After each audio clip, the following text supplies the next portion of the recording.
Sebenarnya bukan kita sembah Kaabah, kita sembah Allah. Kita sembah kewujudan Allah. Nampak tak? Itu kita kena tahu tauhidul wujud. Wujud Allah. Nampak? Kita bukan sembah zat Allah, kita sembah wujud Allah. Nampak?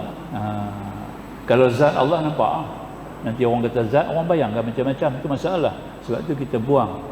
Kalau ulama mengatakan kita sujud itu adalah sujud kepada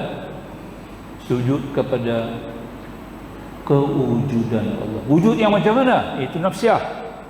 Wujud yang ditegakkan oleh nafs salbiyah. Wujud yang tidak ada awalan, wujud tidak ada akhiran, wujud tidak ada persamaan, wujud yang berdiri sini tidak ada sokongan. Nampak tak? Dan wujud yang tidak berbilang-bilang, sama daripada zat atau sifat atau perbuatan. Wujud itulah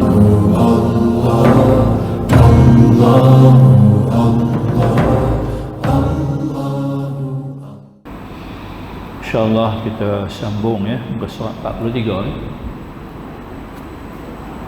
44.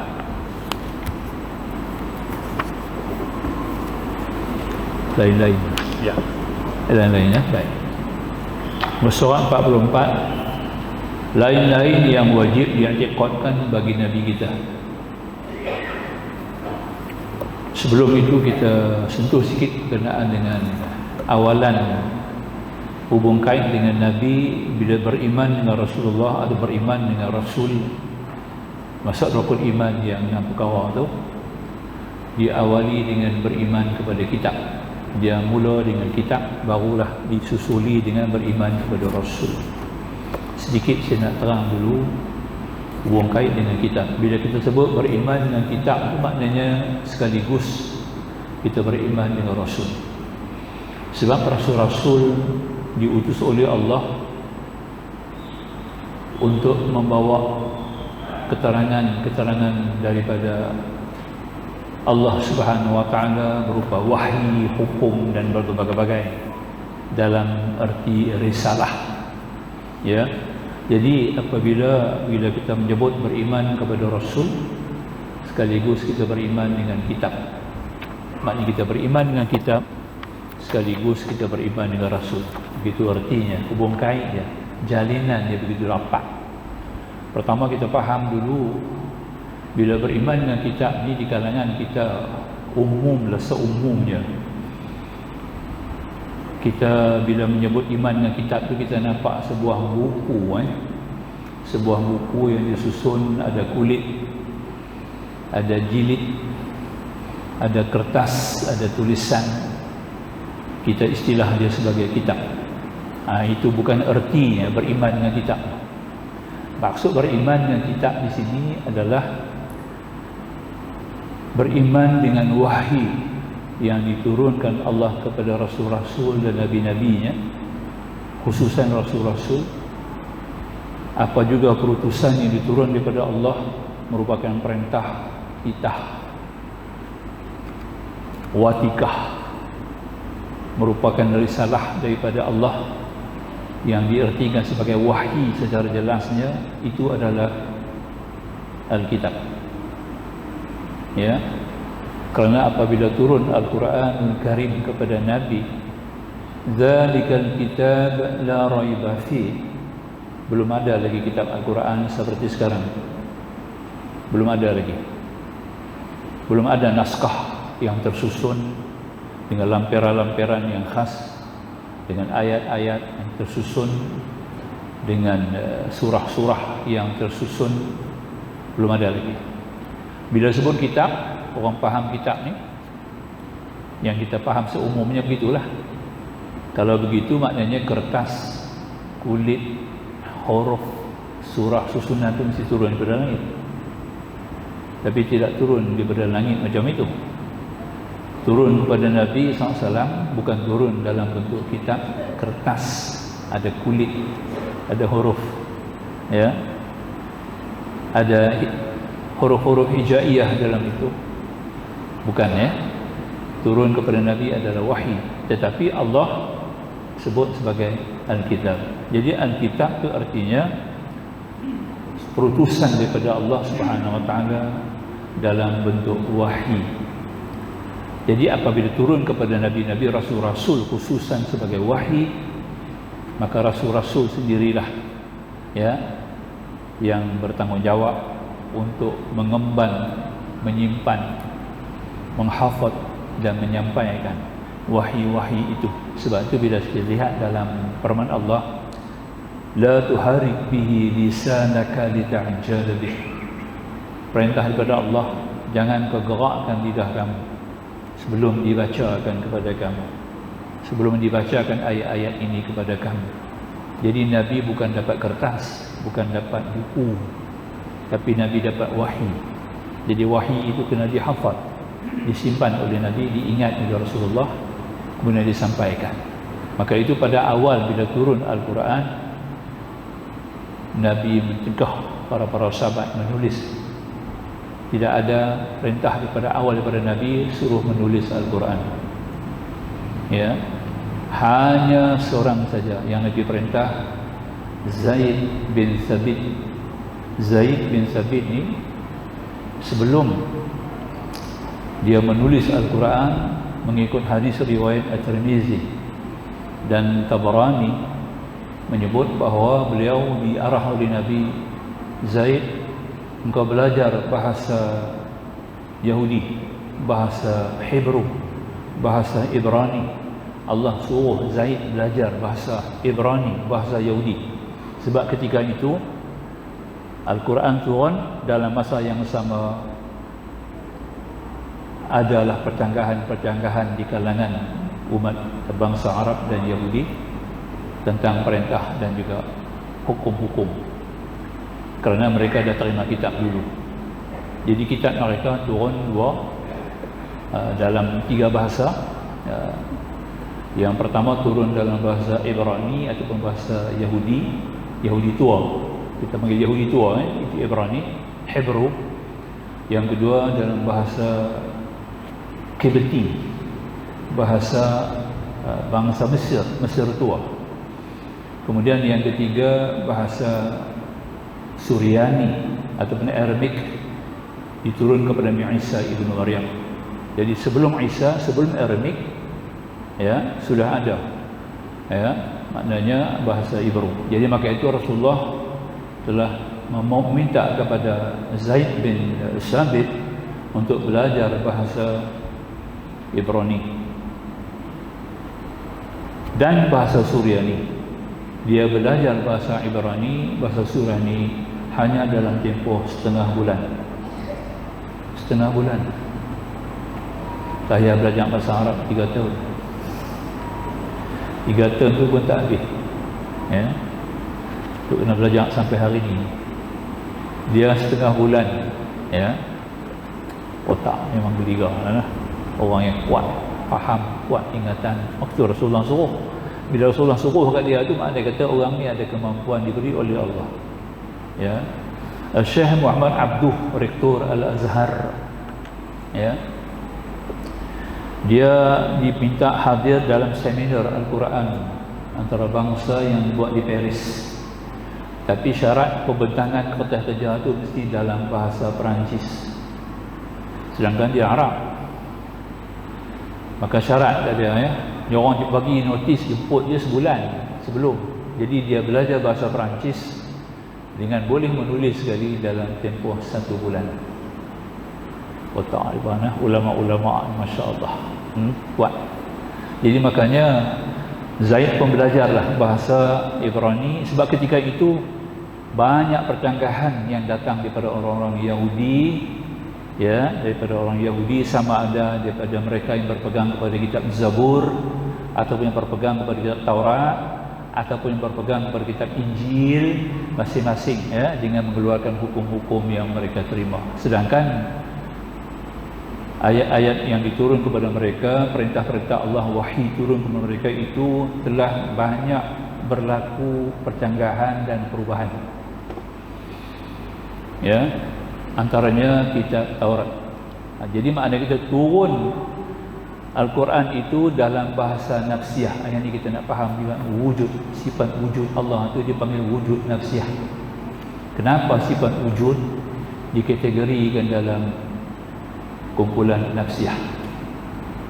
Nafsiyah ni maknanya, wujud nafsiyah ni maknanya dia tidak ada pakai kaifiat ataupun kaedah dalam mentadbir, dalam mencipta, termasuk zat dia sendiri. Tidak merupakan kaifiat manusiawi. Contohnya kita kata wujud Allah tu wujud nafsiyah, kalam Allah pun kalam nafsiyah. Artinya kalam Allah kalam nafsiyah ni lebih kepada kalam nafsi yang tidak huruf, yang tidak ada huruf, yang tidak ada suara, yang tidak ada ayat, yang tidak perlu kepada abjad, tidak perlu kepada susun, tidak ada awal, tidak ada kemudian, ya. Dan dia adalah kalam nafsiyah yang hanya berdiri kepada Allah. Sama juga bila mendengar juga nafsiyah, melihat juga nafsiyah. Macam mana mendengar nafsiyah? Mendengar yang tidak memakai telinga, bukan dengan deringan bunyi, bukan dengan daun telinga, ya. Kalau kita tengok akabah untuk membentuk satu telinga ni mengikut pakar-pakar perubatan, ya, dia ada tidak kurang 260 akabah dalam satu telinga. Makna kata dia ada banyak protokol dia untuk mewujudkan satu juzuk anggota kita yang dipanggil telinga, fungsinya mendengar. 260 protokol. Maksudnya ada urat tu, urat ini berkaitan dengan gendang telinga, gendang dalam, gendang luar, nampak tak ya? Saraf-saraf. Kalau digabung semua, telinga kita ni ada 260 akabah nak sampai, ya. Kemudian dia ada pula daya mengingat, daya nak dengar tu sendiri. Satu telinga 1 juta, ya, unsur yang nak mendengar. Jadi 1 juta ni lah dia pelan lama, pelan kurang, kita kurang pelan dengar. Orang kerja airport duduk dengar bunyi kapal terbang hari. Daripada 1 juta turun sampai tinggal 100. Maka tu dia kena pakai earphone, nampak? Sebab benda tu boleh rosak. Benda tu dia tak rosak. 1 juta sebelah kiri, sebelah kanan. Buah pinggang kita mensurak. Sebelah kiri 1 juta, sebelah kanan tu juga. Dia punya tapis dia. Bila tapis tu korang, jadi kita pun dah mula terkena penyakit buah pinggang. Kalau dah tak dengar, kalau dia tak boleh tapis langsung, habis, ya. Dia akan bebas darah dan bagai-bagai, tak boleh tapis. Maka ini antaranya. Itu kita panggil kaifiat manusiawi. Allah tidak, Allah nafsiyah. Maknanya dia dengar bukan dengan telinga. Kalau dengar dengan telinga jadi macam kita. Dia juga melihat bukan dengan mata. Jadi melihat nafsiyah, mendengar nafsiyah, berkalam juga nafsiyah, ya. Mencipta, menjadikan dengan nafsiyah, itu panggil wujud nafsiyah.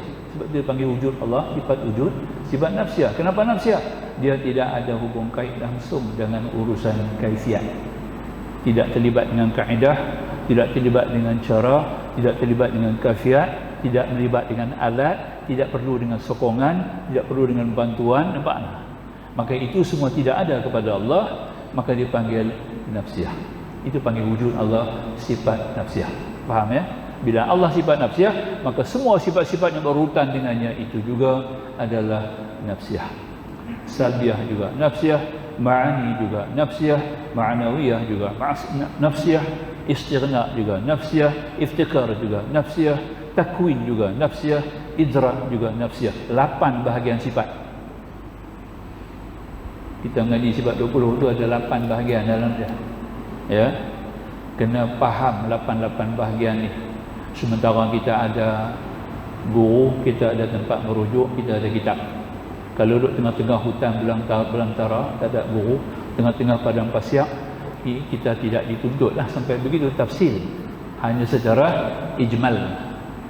Duduk tengah-tengah padang pasir, mana duduk guru cari mana? Ya. Tapi kalau macam tu tak sah lah iman dia apa? Ya, dia kena ijmal. Kita yang di luar ni, yang di pekan, di bandar ni, ya, yang di tempat-tempat yang urban center, urban wilayah apa semuanya, maka kita wajib mengetahui secara tafsil secara detail, secara butiran. Maka perlulah 8 bahagian sifat yang kita sebut. Yang kita sebut tadilah, bermula daripada nafsiyah, kemudian salbiyah, ma'ani, ma'nawiyah, istighna wal iftiqar, takwin wal idrak.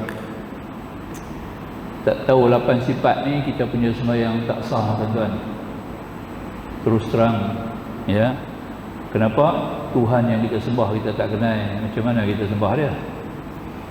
Kita nak sembah satu benda, kita mesti kenal benda tu, supaya kita tahu dia adalah Tuhan. Nampak? Yang kita sembah tu adalah benar-benar Tuhan. Makna Tuhan tu dalam bahasa Sanskrit, Tuhan tu dalam bahasa Sanskrit Tuhan dia panggil. Dalam bahasa Sanskrit, bahasa Hindu tua yang di Melayu kan, ya. Makna kata suatu benda yang neutral, satu unsur neutral, itu kita panggil Tuhan. Nampak tak? Tuhan itu bahasanya. Jadi maknanya Allah lain daripada makhluk, maka dia dipanggil Tuhan. Dengan kerana dia lain daripada makhluk, maka dia dipanggil Tuhan. Jadi kita sembah yang bukan makhluk. Bila kita sembah yang bukan makhluk, jadi kita kena tahu apa yang bukan tu. Apa yang bukan pada makhluk. Maka itu kaedah dalam usul tauhid mengatakan la tusihul ibadah illa bi ma'rifatil ma'bud. Tidak sah itu ibadat apabila apa pula, apa yang kita buat ibadat pun tidak sah melainkan kamu kenal siapa yang kamu sembah. Ini berat ni, berat ni. Itu kita nak kena fikirkan ni, ya. Jadi kalau kita tak faham itu, jadilah sembahan-sembahan tu macam orang-orang yang menyembah berhala. Dia kena ada objek. Tinggal lagi kita tak ada objek. Tak ada objek. Gulungan liberalism ni nanti kacau kita. Dia kata apa? Dia duduk di Kaabah, dia sembah Kaabah. Nampak tak? Itu satu hamba Allah. Tahun 98 saya menjadi guru package haji masa tu. Dia datang buat kerja haji, hari mula dia pergi buat umrah. Lepas umrah dia buat haji tamattu lah. Lepas buat umrah dia balik-balik tak pergi masjid lah. Dia tak masuk masjid. 1 minggu dia semayang dalam bilik. Kemudian barulah dapat cerita, ingat pun dia sakit. Saya pergi jumpa dia kata saya takut nak pergi semayang tu lagu sembah berhala. Dia kata depan tu ada Kaabah. Masya Allah, nampak? Saya di rumah saya tak nampak dia.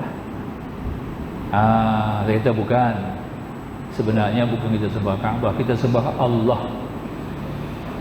Kita sembah kewujudan Allah. Nampak tak? Itu kita kena tahu tauhidul wujud. Wujud Allah. Nampak? Kita bukan sembah zat Allah, kita sembah wujud Allah. Nampak? Kalau zat Allah nampak, nanti orang kata zat, orang bayangkan macam-macam. Itu masalah. Sebab itu kita buang. Kau ulama mengatakan kita sujud itu adalah sujud kepada kewujudan Allah. Wujud yang macam mana? Itu nafsiyah. Wujud yang ditegakkan oleh nafs salbiyah. Wujud yang tidak ada awalan, wujud tidak ada akhiran, wujud tidak ada persamaan, wujud yang berdiri sini tidak ada sokongan. Nampak tak? Dan wujud yang tidak berbilang-bilang, sama daripada zat atau sifat atau perbuatan. Wujud itulah yang kita sembah. Nampak? Jadi kalau tak tahu macam tu, macam mana kita nak apa? Ya. Pasal apa tadi? Masalah tak ngaji. 60 tahun. Umur umat aku 60-70 tahun. Tapi 60-70 tahun aku bagi dia cukup masa yang cukup panjang, yang cukup lama. Kalau kita nak kaut, nak belajar ilmu ketuhanan ni, tak lama mana kan? Sekejap ya. Sat ya. Tapi 60 tahun, 70 tahun tak kenal Allah, tak tahu sifat-sifat Allah, celaka lah dia. Sebab tu Nabi pada sembahyang subuh turun ayat inna fi khalqis samawati wal ardi wa ikhtilafil laili wan nahari la ayatin li ulil albab الذين يذكرون الله قياما وقعودا وعلى جنوبهم وتفكرون في خلق السماوات ربنا ما خلقت هذا باطلا subhanaka faqina adzabannar. Ali Imran. Sunat kita sebelum sembahyang tahajud baca ayat itu dulu. Sebelum sembahyang tahajud sunat tengok langit, tapi rumah kita tak ada langit, tutup bumbung habis, nak keluar pun takut. Nanti keluar jadi masalah pula nak keluar rumah. Jadi kita hanya berdiri di tempat sembahyang kita tu, sebelum kita takbir baca ayat ni dulu. Inna fi khalqis samawati wal ikhtilafil laili wan nahari la ayatin. Dongak si kepala. Ya, dalam kejadian langit dan bumi dan peredaran malam dan siang terdapat tanda-tanda kewujudan, kebesaran, keagungan, ketuhanan Allah Subhanahu wa taala.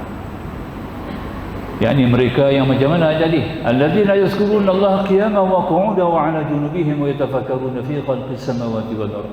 Yakni mereka dalam keadaan berdiri, dalam keadaan duduk, dalam keadaan baring. Mereka sentiasa ingat kepada Allah, Tuhan menjadikan langit dan bumi. Bila sentiasa mengingat di sini, maknanya termasuklah dalam jiwa mereka kewujudan Allah, sifat-sifat Allah tu masuk sifat-sifat Allah dalam sanubari jiwanya. Kemudian akan lontar keluar, Rabbana ma khalaqta hadza batila Rabbana, ya Tuhan kami, ya, tidaklah Engkau jadikan satu ini dengan batil, dengan tidak ada sebab. Subhanak, maha suci Engkau ya Allah, selama ini kami menyekutukan-Mu kerana kami tidak kenal sifat-sifat-Mu. Nampak? Ya, subhanak faqina azabannar, dan hindarilah kami daripada azab neraka. Nampak? Selama ini kami lalai, kami jahil. Itu yang kita jahil tu, bukan tak pandai ilmu dunia, jahil pasal tak kenal Tuhan. Ini yang kita tak nak. Maka itu kita kena faham, ya, wujud nafsiah tu paling penting sekali. Kita wujud, kita sembah Allah, kita sembah kepada kewujudan Allah.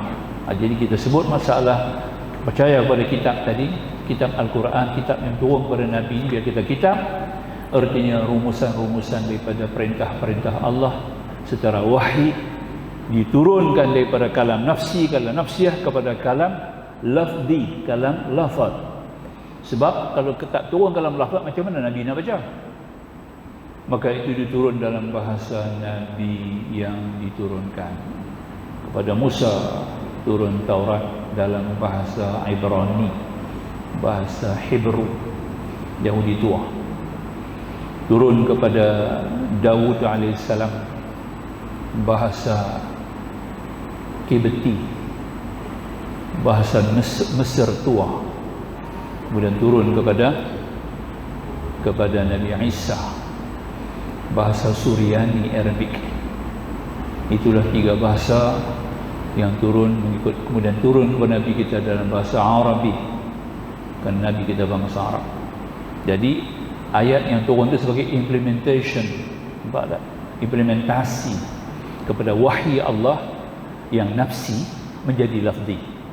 Jadi kalam lafzi itu memanglah pada zahirnya barulah, sebab dia ada kertas, dia ada huruf, dia ada lemperan. Itu yang kita Mu'tazilah, liberalism, kata Quran tu makhluk. Quran tu kena jadi makhluk, sebab ada huruf, ada surah, ada rupa, ada ayat, ada kertas, ada cetak. Nampak tak? Ada awal, ada akhir. Maka dia kata baru, ya. Memanglah pada zahir, pada segi lurah, dia barulah. Nampak? Daripada segi istilah dia qadim. Tu faham, daripada segi lurah tu, daripada bahasa ke bahasa, benda yang boleh tengok, boleh nampak, itu baru. Allah tidak boleh lihat, dia boleh nampak kerana Allah qadim. Yang kita tak nampak tu kalam lafzi. Kalam apa yang kita tak nampak tu kalam nafsi. Yang kita nampak kalam lafzi. Nampak tak? Jadi daripada implementation kalam nafsi, jadilah kalam lafzi. Jadi bila datang kalam lafzi, barulah Allah lengkapkan Al-Quran itu. Maka barulah Rasulullah mengarahkan Zaid bin Sabit untuk menulis, susun balik ayat-ayat itu. Dan Nabi bagilah panduan, surah mana dulu, surah mana kemudian. Dan Nabi juga bagi nama-nama surah. Tiap-tiap surah tu ada nama ni. Bukan turun Al-Baqarah dengan nama Al-Baqarah, tapi Nabi namakan dia Al-Baqarah. Jadilah kitab secara manusiawi yang kita dapat lihat sekarang, yang kita boleh baca. Nampak ya? Kemudian turun dengan berbagai-bagai macam pula naskah dengan qiraah yang 10 qiraah, nampak tak? Kemudian diturun jadi 7 qiraah yang masyhur, kemudian dipilih secara kalam yang habis, yang muktamadnya diambil apa yang diputus oleh zaman pemerintahan Khalifah Sayyidina Osman. Sayyidina Osman panggil ulama-ulama dia, ya, sahabat-sahabat ulama-ulama dia, Abdullah bin Mas'ud, Abu Mahzurah, ya, Abu Sa'id al-Qudari, Abu Sa'id al-Qadri, ni apa nama, Umar al-Khattab, Abu Bakar, Hafsah bin Umar, Aisyah isteri Rasulullah, nampak? Himpun jamaah ni, kita buat satu kesimpulan, mana punya apa nama, lahjah kita nak ambil, nak panggil lahjah. Jadi ambil lahjah Quraisy, Arab Quraisy, lahjah Quraisy, sebab Allah pun turun Al-Quran sebut surah nama Quraisy, ya, liila fi Quraisy, ya, satu bangsa, satu suku yang bahasanya daripada suku bangsa Huzail, dipanggil suku Huzail, ya. Ya, itu sebagai contoh. Jadi makanya Quran kita sekarang ini lahjahnya adalah Quraisy. Sedangkan banyak lahjah turun. Itu kita pergi setengah-tengah negara, dia bawa dia punya sirah bacaan dia jadi lain sikit lah. Sah kita ikut sebab ada 7 qiraah yang boleh dibaca. Sambung, baru kita lihat. Jadi inilah artinya Al-Quran ataupun kitab yang kita imani. Boleh faham Sambung. Percaya kepada Nabi, para malaikat dan para sahabat serta kedudukan mereka, sebab hubung kait mereka bawa kitab. Dan wajib mengiktikadkan bahawa Nabi kita adalah yang terlebih utama daripada sekalian makhluk, terutama pada sekalian makhluk, the only figure, nampak dah? Ya, the only super figure, ya. Yang paling utama selepas Nabi kita ialah Nabi Ibrahim, seterusnya Nabi Musa, seterusnya Nabi Isa, last sekali Nabi Nuh. Nabi Nuh last. Siapa Nabi Nuh last? Sebab umat dia hanya 80 orang. Umur dia 950 tahun. Patut 1000. Ambil 50 subsidi kepada Nabi Allah Daud AS. Jadi 50 tahun umur tu Adam, umur Nabi Nuh tu bagi ke Nabi Daud. Cuba. Jadi kuranglah umur Nabi Nuh 950 tahun, tapi umat dia hanya 80 orang. 80 orang sahaja yang sempat naik bahtera dia lah, ya, ketika berlakunya banjir, ya. Kelima-lima ini yang makan ulul azmi. Ulul azmi ini kita panggil ulul tu makna kita yang terulung, yang terunggul. Azmi ini dia punya azam tu kuat, keazaman begitu tinggi, ya. Maknanya azam apa? Untuk menegakkan hukum Allah, untuk menegakkan, ya, kalimah Allah, untuk menegakkan daulah Islam. Di kekuatan itulah dipanggil azam yang kuat. Mereka tidak pernah merasa kalah, tidak pernah mengalah, dan tidak pernah berundur, ya. Tidak ada unsur-unsur apa nama, mereka fitrah hadipat tinggi, sentiasa menjamin, menjana kepada keunggulan tauhid. Itu paling penting. Jadi maknanya sebut mereka ini sekalian punya kesabaran, beberapa banyak kesusahan atau punya keteguhan segala pekerjaan. Yang paling tinggi sekali Nabi kita lah, kesabaran dia lebih tinggi. Sebab Nabi menghadapi dua kumpulan apa nama, kaum yang sangat mencabar, ya. Umat Nabi Musa, umat Nabi Isa, umat Nabi Daud, ya, termasuk umat-umat Bani Israel yang 18 orang. Rasul Bani Israel 18 orang daripada 25, 18 itu Bani Israel. Bayangkan tengok, umat tu dah begitu punya mantap, begitu punya ramai. Ketika Rasulullah menjadi Rasul yang terakhir, mereka Rasulullah terpaksa menghadapi 3 golongan agama yang kuat, ya. Sehingga Allah sebut dalam surah Wat-Tin, Wat-tin waz-zaitun wa turi sinin wa hadzal baladil amin. Wat-tin waz-zaitun itu tentang Nabi Musa, waz-zaitun Nabi Isa, wa turi sinin masuk balik kepada Nabi Musa. Nampak? Wa hadzal baladil amin, Makkahul Mukarramah. Makna kita merujuk kepada 3 orang rasul. Ayat ni mula dengan 3 orang rasul. Itu tingginya lah. Itu kelebihan tin, buah tin, minyak tin ni ada kelebihan lah. Sebab Allah sebut dalam Quran kan. Baik saja kita sentuh bila sikit tu lah. Tak kena mengena dengan akidah tu lah. Itu cuma untuk rawatan kelebihan. Ya, Tuhan sebut tin dalam surah surah apa ni, ayat Zaitun, Tuhan sebut Zaitun dalam surah An-Nur ayat 35. Itu antara yang kelebihan lah. Watin wa zaitun ni maknanya menceritakan tentang Nabi Allah Musa AS. 2 tempat yang Musa menerima wahyu. Itu ada percanggahan sikit daripada ulama-ulama tarikh, ulama-ulama tarikh, ya. Dikatakan Nabi Musa munajat terima tugas berat sebagai rasul di lembah Tua. Apakah di Saint Catherine, Jabal Tur Sina. Tur Sina ni ada 2 tempat. Satu Tur Sina di Syria, satu Tur Sina di Mesir. Ya, yang kuat ni mengikut kajian ulama tarikh adalah di Syria. Sebab Nabi Musa nak balik ke Mesir.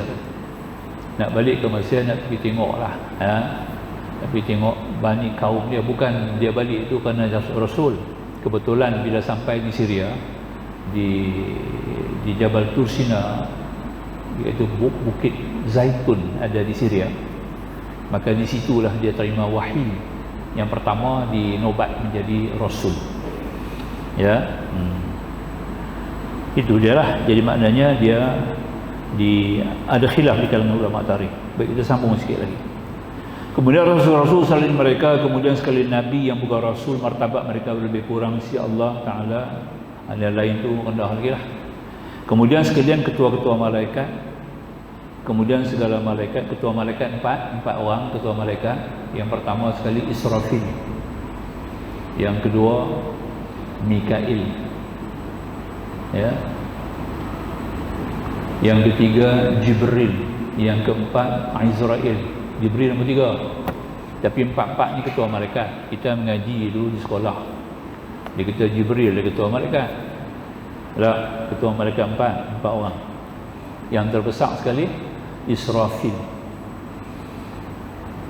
kecil sikit. Lepas 500 tahun Tuhan buat pula malaikat yang kedua, iaitu Mikail.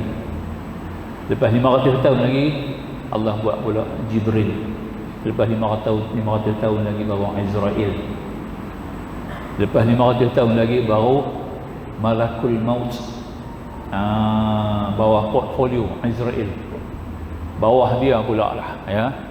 Keluar Malakul Maut ni tak berhenti-henti punya, banyak, tak putih-putih.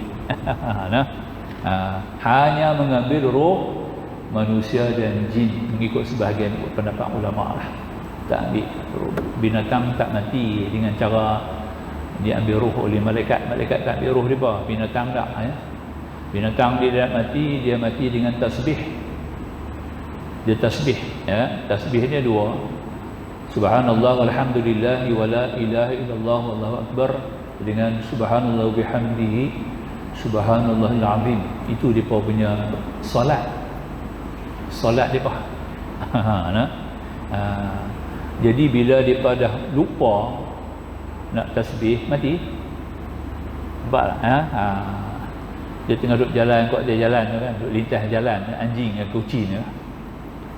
Masa dia lintas, dia nak mati tang tu lah, nak kena mati tang tu, dia pun lupa nak tasbih.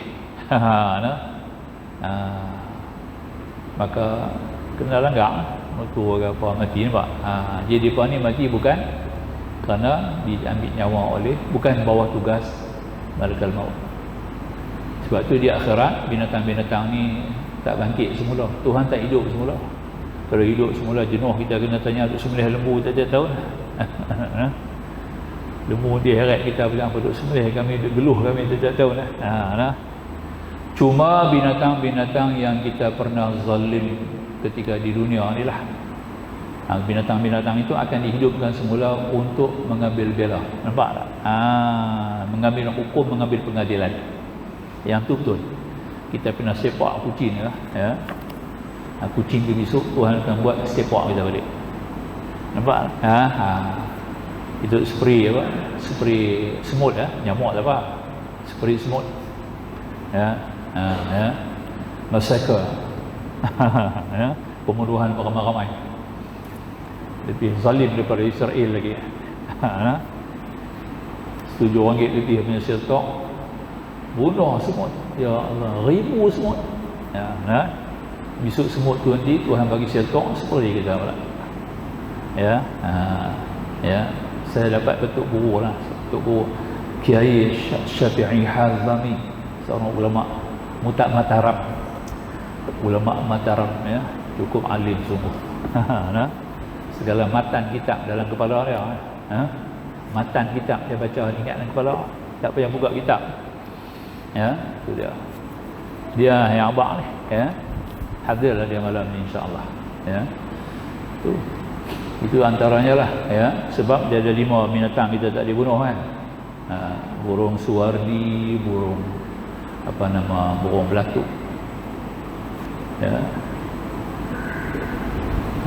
Satu lagi 3 burung, kemudian katak, kemudian semut. Katak, semut, 3 jenis burung, 5 ekor, 5 jenis ini kita tak boleh bunuh, Nabi tak bagi, ya. Suwardi macam burung Raja Wali. Yang kedua burung hudhud, belatuk kan, hudhud ni. Hudhud ke Raja Udang antara, ya, belatuknya Raja Udang kan. Ya. Itu yang ketiga burung selasih. Nampak tak? Ya. Burung selasih. Nampak tak? Itulah. Kemudian semut ni walaupun semut Sulaimaniyah. Semut Sulaimaniyah ni semut yang duduk dalam tanah. Dia tak ada pokok. Dia warna hitam, halus-halus, dia duduk dalam tanah. Tapi ulama kiaskan semut ni termasuk semua semut. Nampak tak? Ya. Dan katak. Semua jenis katak tak boleh bunuh. 5 ekor ni, 5 jenis ni kita tak boleh bunuh lah. Ya. Jadi mereka akan tuntut bela bila kita bunuh di bawah itu. Satu contoh lah. Dan masuklah binatang lain yang bersabit dengan kezaliman kita. Itu nak kena jaga. Silakan muazzin untuk mengumandangkan azan. Muazzin.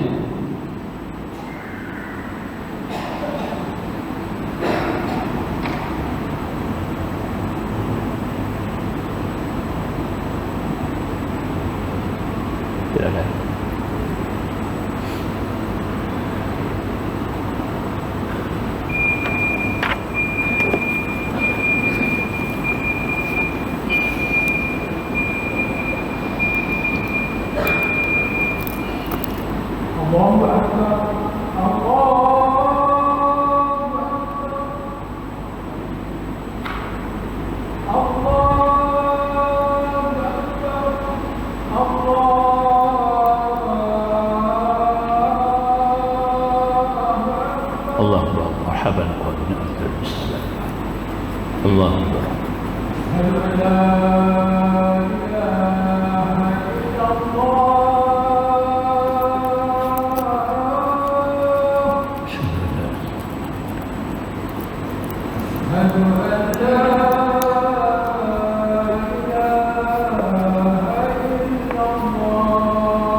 رضينا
سيدنا محمد وغفر الله إنك لا تظلم رحم وأنت أخي الرحيم. حمدا لله والصلاة والسلام على رسول الله نبينا حبيبنا محمد بن عبد الله وآله وصحبه ومن نصره ووالاه أما بعد. InsyaAllah kita sambung ya. Kemudian sekalian ketua-ketua malaikat, kemudian segala malaikat yang lain, kemudian segala sahabat, daripada sahabat kemudian turun kepada sekalian mereka yang lebih kurang di sisi Allah. Mereka yang paling utama Sayyidina Abu Bakar radhiyallahu taala anhu, seterusnya Sayyidina Umar, Sayyidina Utsman, Sayyidina Ali radhiyallahu taala ajma'in menurut tertib jawatan khalifah mereka, dan 6 lagi mencukupkan 10 orang diberikan berita gembira dengan syurga. Selain daripada 4 ni, ada 6 orang lagi yang Nabi jamin atas lidah Rasul sebagai ahli syurga. Confirm ya, Nabi dah jamin atas lidah Nabi sendiri. Yang ini mereka Talhah bin Abdullah, Zubair bin Awwam, Abdul Rahman bin Auf, Sa'ad bin Abi Waqqas, Sa'id bin Zaid, Abu Ubaidah, Amir ibn Jarrah, kemudian diikuti oleh tabi'in, yakni yang mengikut. Tabi'in yang paling tinggi sekali, tabi'in yang paling tinggi sekali tidak sebut nama, Uwais Al-Qarni. Uwais Al-Qarni ya, seorang wali Allah, seorang tabi'in. Dia tak jumpa Nabi, tapi dia ada, dia hidup zaman Nabi, dia tak jumpa. Dia turun pergi Mekah, tak jumpa Nabi. Nabi ketika itu dalam peperangan Tabuk, Nabi turun peperangan Tabuk, tak jumpa. Dia balik jadi maka Nabi ada sebut dia ni adalah raja syurga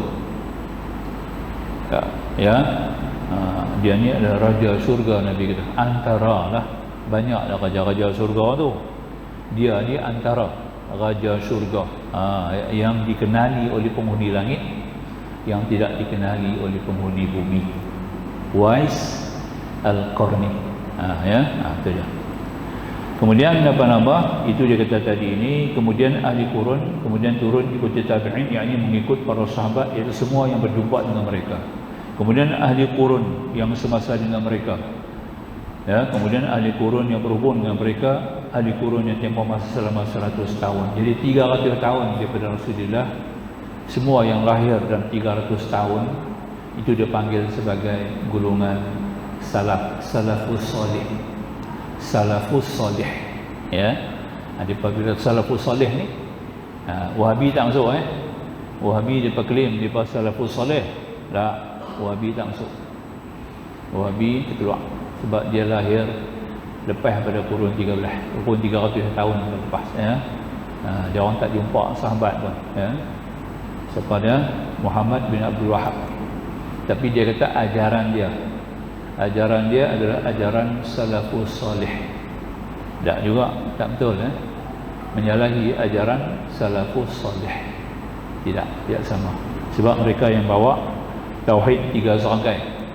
Tauhid 3 serangkai dia bawa tauhid rububiyah, tauhid uluhiyah, tauhid asma wa sifat. Itu dia panggil tauhid 3 rangkai. 3 serangkai. Tauhid itu batal. Tauhid itu direka, dirumus oleh ulama Muhammad Taqiyuddin Ibnu Taimiyah. Jadi Muhammad Taqiyuddin Ibnu Taimiyah yang rumus akidah tu, tolak akidah Asy'ariyah wal Maturidiyah, tolak, tak pakai, tak boleh ikut. Dia kata tak betul. Akidah Asy'ariyah yang kita mengaji ni, akidah Asy'ariyah wal Maturidiyah ini tidak betul, salah. Jadi dia reka satu akidah yang baru, dipanggil akidah 3 serangkai, 3 tauhid. Tauhid rububiyah, tauhid uluhiyah, tauhid asma wa sifat. Tuan-tuan boleh buka Google balik tadi, buka Google, cek ya, baca balik. Akan tahulah bahawa akidah itulah salah. Akidah itulah yang mentajsimkan Allah, Tuhan duduk di langit. Akidah itulah kata Tuhan ada di langit. Barang siapa kata Tuhan tidak ada di langit, di arash, dia kufur. Nampak tak? Kufur. Habis nak kapiak semua, maka dia sembelih. Sembelih mufti Mekah, sembelih. Ya, mufti Madinah lari ke Taif. Syekh Muhammad Dahlan, Syekh Muhammad Dahlan mufti Madinah, mazhab Syafi'i, akidah Al-Asy'ariyah, ya, mati ikut pergi ke, dia tulis kitab. Ya, sebelum dia mati dia tulis kitab. Akidah Wahabiyah ni salah. Ada kat saya ada kitab tu. Jadi kita bukan ikut, saya cakap ni bukan ikut ulama-ulama, bukan ikut TikTok, bukan ikut YouTube, Saya baca kitab. Kitab ni ditulis oleh Mufti Madinah. Mufti Madinah ada 4, tapi 3 berfungsi lah. Mufti Syafi'i, Mufti Hanafi, Mufti Hanbali. Mufti Maliki tak berjalan, 3 di Madinah. 3 mufti ini memang berpegang pada akidah Sunnah wal Jamaah, Al-Asy'ariyah wal Maturidiyah yang kita ngaji juga 20 ni. Habis lari. Mufti-mufti ini terpaksa lari kerana dia tangkap nak bunuh. Pasal mengatakan Tuhan duduk di langit. Tuhan tidak ada Tuhan duduk di mana-mana. Pasal kata Tuhan di mana-mana. Salah. Tak boleh kata Tuhan di mana-mana. Ya. Tuhan di arash. Tuhan bersemayam di arash. Kalau kata Tuhan di lain di mana-mana, ini tak betul. Kufur, boleh sembelih. Pakai lari. Jadi Syekh Zaini Dahlan, ulama mufti Madinah yang tulis kitab tu semua. Saya baca habis kitab tu. Jadi kita tahulah ya tauhid 3 serangkaian ni. Kemudian Ahmad Taqiyuddin Ibn Taimiyah ni dia insaf, dia sedar, dia tarik balik. Tapi nak tarik macam mana? Habis dia punya penulisan kitab dia semua terlepas keluar. 3 suku dunia Islam ya dah terima kitab tu, macam mana nak tarik balik? Nampak tak? Sebenarnya pada hakikat dia kata dia balik disebut aku adalah Asy'ariyah, aku Maturidiyah. Nampak? Dia tak kata dia Wahabi lah. Jadi Wahabi ni adik dia punya lah sekarang ni. Sekarang ni lebih haru pula dah ya.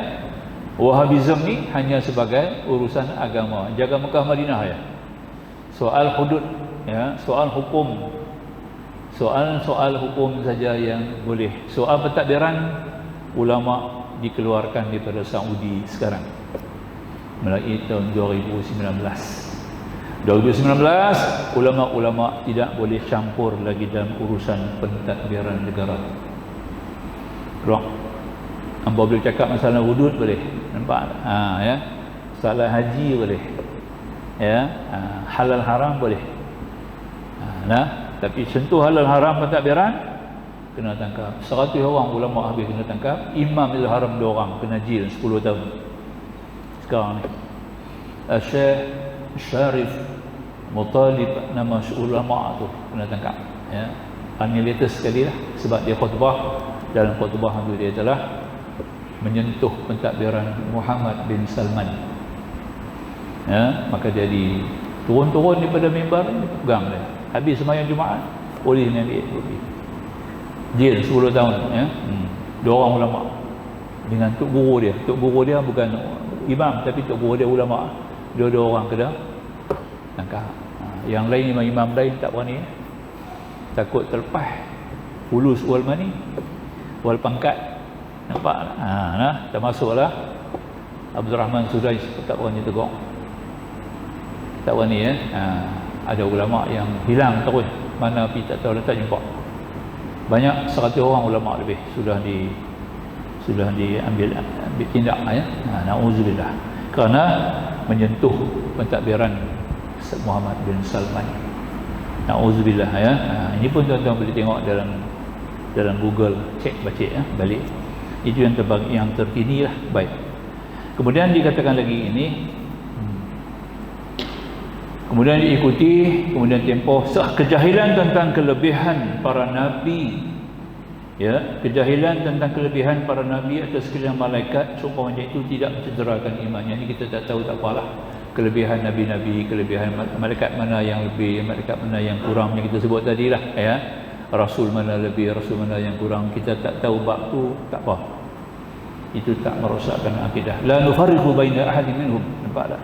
Kami tidak beza-bezakan antara Nabi seorang Rasul dengan seorang Rasul. Kita sebut sini Al-Quran. Bagi itu jadi bab ni kalau kita tak tahu tuan-tuan, puan-puan, tak salah. Kita baca ni, kita dapat maklumat. Kita tak jumpa maklumat ni tak apa. Kita tak tahu pun tidak mengapa. Hanya jangan menafikan 25 orang Rasul yang dimaktub dalam Al-Quran. Hanya jangan dinafikan kewujudan malaikat. Antaranya Jibril dan Mikail. Dua orang malaikat. Dan jangan dinafikan para sahabat. Sahabat ni antaranya seorang aja, jangan nafi sahabat. Nafi sahabat ni jadi murtad. Kita nafi sahabat ni jadi murtad. Walaupun Nabi ketika mangkat meninggalkan 80,000 orang sahabat. 80,000 orang sahabat. Tapi seorang ni aja. Kalau kita nafi persahabatan dengan Rasulullah, murtad. Ini mengikut Al-Imam Syafi'i, yaitu Sayyidina Abu Bakar As-Siddiq. Yang lain tu kalau kita nafi hanya menjadi bid'ah. Bid'ah bukan masuk neraka ni tak? Ya. Bid'ah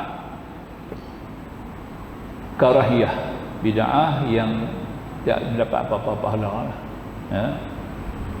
Contohnya menafikan Umar, menafikan Osman seperti yang dilakukan oleh golongan Syiah. Syiah tolak semua sahabat Nabi, tolak cuma 6 orang ya sahabat Nabi. 6 orang saja yang dia terima. Nampak tak? Ya. Lain daripada 6 ni semua dihukum murtad, habis. Murtad terus. Ini Syiah, sebab tu mengikut Syekh Mahmud Shaltut, Rektor Azhar dulu, Syekh Mahmud Shaltut dalam fatwa kitab dia. Dia kata Syiah ni dia kata yang rosak ni, dia kata yang boleh ikut Syiah Zaidiyah. Syiah Zaidiyah yang boleh kita ikut. Lain daripadanya adalah murtad. Nampak? Ini kata Syekh Mahmud Shaltut, Rektor Azhar sebelum Muhammad Abduh. Tu nah. Baik. Tentu juga. Jadi makanya kita tak tahu tentang kedudukan kelebihan malaikat ni, tak apalah. Hanya dengan 2 malaikatnya, Jibril, Mikail, sebab ada sebut dalam Quran. 2 nama malaikat ni ada sebut dalam Quran tuan-tuan, Jibril, Mikail. Nampak tak? Lain nama malaikat tak sebut, cuma Raqibun Atid. Raqibun Atid ada sebut. Ya. Yang lain tu umum lah. Kiraman katibin, malakatul hafazah. Ini semua umum disebut. Jadi kita tak tahu depan kita perinci, tak apa, tak rosak kita punya iman. Sebab orang Yahudi memusuhi Jibril, memusuhi Mikail. Nabi kata jangan, barang siapa yang memusuhi Jibril, musuhi Mikail, maka rosaklah iman dia. Nampak tak? Itu Nabi sebut. Tu sahabat Nabi Abu Bakar Siddiq, seorang tu, jangan Nabi. Dia disebut Al-Quran sebagai Sahibul Ghar, bersama dengan Sahibul Ghar. Sahibul Ghar ni Nabi ya. Dia bersama dengan Sahibul Ghar atau disebut Al-Quran, maka dia adalah wajib kita kena terima dan kita kena yakin serta kita kena putuskan dalam akidah kita dia adalah sahabat Nabi. Baik. Lain-lain yang wajib diiktikadkan bagi Nabi kita umumlah. Berbangsa Arab, berturunan Quraisy, kena tahu juga. Ini semua tak wajiblah secara tafsili ya. Tak wajib. Dan tak merosakkan kita punya iman. Tapi wajarlah kita kenal Nabi kita ya. Allah dengan Rasul ni kita kena kenal betul ya. Yang pentingnya Rasul ni kenal sifat-sifat dia, cukuplah. Siddiq, amanah, tabligh, fatanah. Cukup. Ada 4 sifat ni pada Rasul-Rasul yang 25 orang. Kita iman dia tu ya, kita iman mereka itu adalah siddiq benar, kedua siddiq amanah, yang ketiga tabligh, dan akhir sekali fatanah, cerdik. Jadi kalau tak cerdik tak boleh jadi rasul. Mirza Ghulam Ahmad Qadiani, orang angkat jadi rasul ya, darjah 6 pun tak apa, sekolah orang putih, standard 6 ya, primary school pun tak lulus. Siapa dah? Mirza Ghulam Ahmad Qadiani. Rasul-rasul ni kena cerdik ya, kena pintar. Dengan kata Rasul, ulama-ulama mazahib kita sendiri pun dah punya pintar luar biasa ya. punya pintar luar biasa. Al-Imam Syafi'i susun kitab risalah hanya satu malam tanpa ada teks, ya. Saya pergi rumah Allahyarham Al-Fahamah Al-Alamah Datuk Said Ibrahim, bekas mufti, bekas imam Masjid Negara pertama, kemudian jadi mufti Sabah, kemudian balik jadi fellowship IKIM, kemudian dia juga merupakan penasihat kepada Jawi, kan. Tulis kitab, banyak kitab dia tulis, adalah dalam 26 kitab dia tulis. Di rumah dia, meja makan 6 orang kan, 2 biji meja penuh kitab. Meja makan 6 orang tu penuh kitab, tak ada dalam lemari lagi. Yang dia bawa keluar dalam lemari nak rujukan kitab, rujuk pasal nak tulis kitab, ha? Dan dia hadiah dekat saya, ada 5 kitab hadiah, dikarang sendiri, hadiah Ustaz buat balik. Alhamdulillah. Imam Syafi'i karang kitab satu malam. Nampak? Di rumah Imam Ahmad Ibn Hanbal. Pasal anak Ibn Hanbal nak tengok anak dara dia, anak dia kecil lah, bukan dara, anak kecil perempuan, nak tengok Tok Guru ayah. Ayah panggil lah Tok Guru ayah ni, Muhammad bin Idris, kami nak tengok macam mana ayah kata dia hebat. Malam bagi 3, 1/3 tidur, 1/3 sembahyang, 1/3 kitab, 1/3 menyusun kitab. Panggil lah. Dia pun tengok. Imam Syafi'i tidur. Dulu bukan ada pintu, tirai. Dia tak tidur, budak dia menilau tiap-tiap malam, duduk menilau nak tengok depan, masuk tengok tirai. Imam Syafi'i duduk tidur. Mai saat ni lalu lagi tidur juga. Silap bapak aku ni kot lah. Tok Syekh ni duduk tidur menereluh lah. Kita kata menereluh, orang Tara kata nak. Tahu nak? Pagi-pagi semayang subuh, keluar pergi semayang jamaah di masjid, ya. Imam Hanbali tanya, bagaimana Tuan Guru semalam? Alhamdulillah aku dapat tidur elok. Aku dapat tidur dengan nyenyak. Nah. Tak semayang tahajud lah. Dia tak nampak lah semayang tahajud, tapi imam ni tak tanyalah. Rupanya semayang tahajud dalam tidur. Bukan kita boleh semayang sunat ni, boleh semayang duduk diri. Semayang sunat dia 12 rukun ya, bukan 13. Semayang fardu 13 rukun, semayang sunat 12 rukun. Sebab berdiri itu sunat. Berdiri tak wajib, berdiri bukan rukun dalam semayang sunat. Maknanya boleh semayang duduk, orang tak nak pasal pun, tapi dapat separuh lah, separuh pahala boleh baring, boleh tidur. Rupanya dia tidur tu, dia duduk karang masalah dalam kepala, duduk susun masalah kitab dalam kepala. Nampak tak? Sambil semayang tahajud. Nampak tak? Masya Allah. Semayang tahajud sambil baca Quran 50 ayat, ulang 2 kali. Nampak? Besok pagi segar, dia kata dia kata ke anak murid dia, aku dapat susun kitab. Akhang nak panggil, tulis Al-Baghawi, panggil Al-Baghawi anak murid dia. Hang tulis ni, aku tulis ni. Hang tulis dia bercakap, anak murid dia tulis.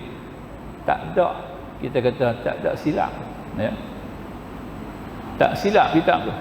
Tak payah baca balik, tak payah suruh baca balik. Kitab tu lah dicetak sekarang, kita duduk mengaji dan bab usul fiqh. Dan bab usul fiqh kita mengaji kitab, salah satu daripada kitab rujukan dan pengajian ilmu usul fiqh ialah kitab Ar-Risalah Asy-Syariah. Dialah orang yang mula-mula susun tentang usul fiqh, fiqh usul fiqh, ya. Nak tahu kaedah kitab apa, hadis apa, nampak ya. Dalil-dalil dalam mazhab Syafi'i ada 48 sumber dalil. Kita kata 4 ya, Quran, ijma', Quran, sunnah, ijma', qiyas. Imam Syafi'i punya sumber ilmu hukum, sumber 48 dalil. Tu dia. Macam tu punya alim sungguh, dia susun kitab tu lah. Jadi insya-Allah ya, kita nampak. Baik, dalam makanan yang disebut tadilah, itu dia kata tadi, bangsa Arab yang keturunan Quraisy namanya Muhammad, bapaknya Sayyidina Abdullah, ya. Abdullah anak Muttalib, anak Hashim, anak Abdul Manaf, anak Qusay, anak Kilab, anak Murrah, anak Ka'ab, anak Luwai, anak Ghalib, anak Fihr, anak Malik, anak Nadar, anak Kinanah, anak Khuzaimah, anak Mudrikah, anak Ilyas, anak Mudar, anak Nizar, anak Ma'ad, anak Adnan. Ilyas ni bukan nabi ya. Ilyas ni bukan rasul ya. Tak. Kebetulan nama Ilyas. Ya, ya. Yang kata tadi ini Abdul Manaf ni. Jadi jangan bubuh nama Abdul Manaf ya. Jangan bubuh. Jangan pasang, jangan bubuh nama anak Abdul Manaf tau. Kalau siapa Abdul Manaf besok pergi tukar.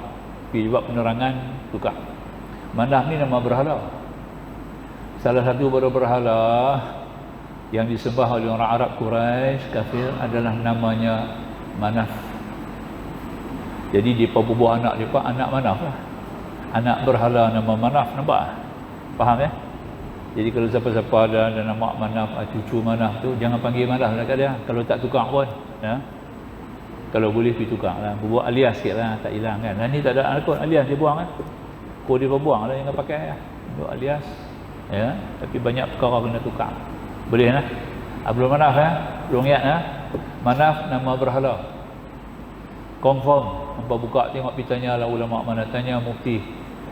Tanya kita punya Dr. Zulkifli Bakri ya. Tanya kat dia. Manaf tu Abdul Manaf, hamba Manaf, hamba berhala yang bernama Manaf. Faham ya? Tu Abdul Ka'bah tak apa lagi. Ada nama Abdul Ka'bah. Ya. Siapa Abdul Ka'bah? Ya. Yang Abdul Ka'bah ni pak menakan Nabi ya. Ya. Ya. Abu Lahab. Itu nama dia. Ya. Tak apa lagi. Boleh kan? Dia. Abdul Muttalib tak apa lagi. Abdul Muttalib. Gagah lagi ya. Tapi Abdul Manaf jangan. Kaabah tu dikaitkan dengan nama Allah.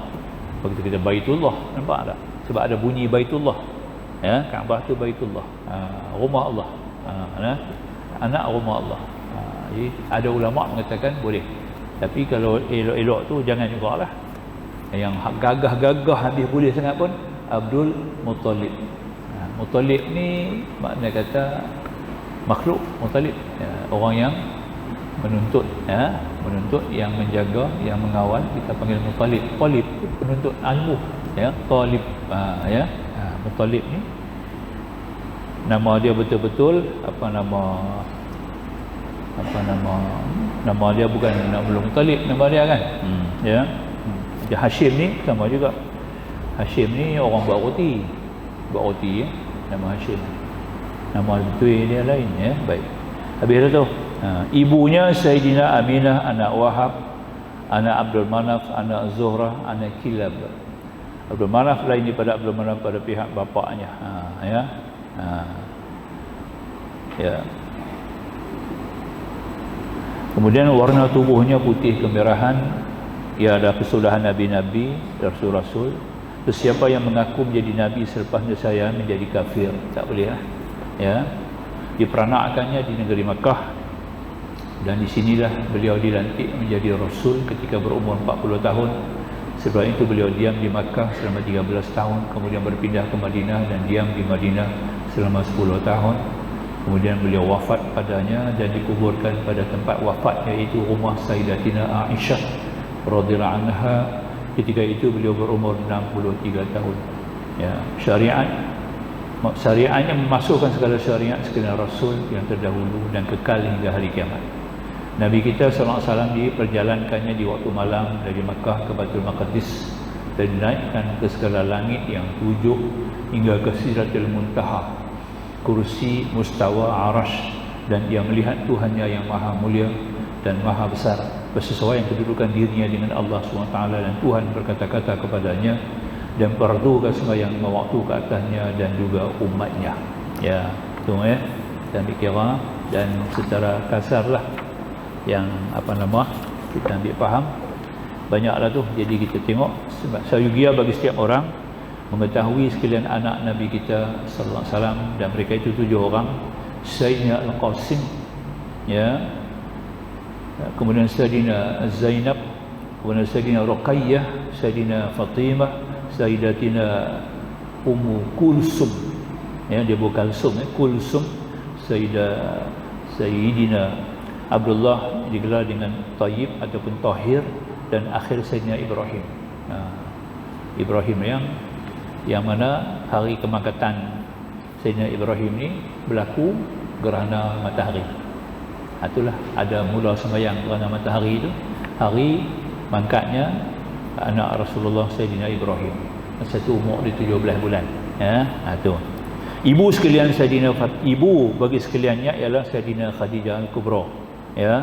Kecuali Sayyidina Ibrahim saja, ibunya Maria Al-Qibti, seorang jariah yang dihadiah oleh Maharaja Maukakus Mesir, ya, hadiah dekat Nabi sebagai hamba lah, jariah, ya. Nabi jadikan dia isteri, ya, merdekakan dia, jadikan dia isteri Maria Al-Qibti. Orang segak lah, cantik macam Cleopatra, macam Cleopatra. Cantik kan. Dia ni Raja Maukakus, Raja Mesir, hadiah tiap-tiap bulan hantar 2 guri madu. Madu 2 guri. Guri kecil lah, bukan besar gurinya. Hantar kepada Nabi. Itu Nabi suka makan madu. Sampai satu peringkat tiap-tiap hari Nabi ni singgah rumah dia makan madu. Jadi ikut giliak. Hari ni kalau giliak isteri ni saja, tak ada pergi isteri lain. Tapi Nabi nak pergi rumah isteri lain, singgah rumah dia dulu. Nampak tak? Nanti minum madu baru Nabi pergi. Jadi isteri-isteri lain ni sudah cemburu lah. Nampak tak? Takkan singgah saja kot. Dia berkata kan, itu sudah pemikiran yang tak sihat kan. Isteri-isteri Nabi pun macam tu juga, terfikir cemburu, ya. Makanya di popom cakap lah, ya, kata Rasulullah ni sebenarnya suka duduk di rumah dia pasal dia cantik, muda kan. Macam Aisyah juga, Rasulullah kata, dah aku makan madu, mulai pada sekarang aku haramkan madu. Tu dia, aku haramkan madu atas diri aku tu, aku tak makan dah. Turun ayat Allah Ta'ala larang. Benda yang Allah halal jangan haramkan. Nampak? Benda yang Allah haram jangan halalkan. Bukanlah Nabi tak berhati, tak faham. Ini untuk membentuk hukum syariah kepada umat, kan?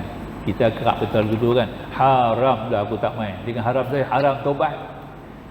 Kita kaum Melayu ni kan, kerap kali guna bahasa tu kan, apa-apa kita tak berkenan, terus haram taubat. Haram taubat dah aku tak pergi dah rumah dia. Mana boleh? Menziarahi orang ni adalah hukumnya di antara termasuk dalam hukum adab, ya. Adab seorang mukmin begitulah. Itulah dia lah. Isteri Allah kita berhenti lepas ni, ya, bagi habis dia punya bab. Sekalian isterinya, ya, radhiyallahu ta'ala alaihin, yang masih tinggal selepas wafat 9 orang. Lepas Nabi wafat tinggal 9. Sayyidatina Aisyah, ya, binti Abu Bakar, Sayyidatina Habsah binti Umar, Sayyidatina Saudah Zam'ah, Sayyidina Sufiyah anak Huyai, zuriat Nabi Allah Harun, ya, Sayyidatina Maimunah, Ramlah, Hindun, Zainab, Juwairiyah Al-Haris. Sayyidina Juwairiyah ni adalah orang Yahudi, dia ni seorang perempuan Yahudi, ya. Jadi Nabi ada 3 isteri, 3 bangsa, Arab, Yahudi dan Qibti, Mesir. Ada 3. Firaun, ya. Qibti ni keturunan Firaun lah. Ini artinya Rasulullah diutus rasul kepada semua bangsa, semua kuat. Isteri dia pun ada 3, yang 3 bangsa kan, ya. Bangsa Arabnya, bangsa Yahudinya dan bangsa Qibti. Tak tahu lah, insya-Allah kita akan sambung kewajiban bagi orang mukallaf. Ini penutup lah. Lepas ni kita baca kitab lain lah. Habis lah Ustaz lah. Ya Allah. Aqul qawli hadza astaghfirullahal azim li wa lakum, akhirul kalam. Wallahu subhanahu wa ta'ala a'lam. Bismillahirrahmanirrahim. Alhamdulillah wassalatu wassalamu ala rasulil nabiyil karim sayyidina Muhammadil amin wa alihi wa sahbihi ajma'in. Subhanaka la ilma lana illa ma 'allamtana innaka antal alimul hakim. Rabbi shrah lana sudurana wa yassir lana umurana. Rabbana atina fid dunya hasanah wa fil akhirati hasanah wa qina adzabannar. Walhamdulillahil alamin. Wassalamu alaikum warahmatullahi wabarakatuh.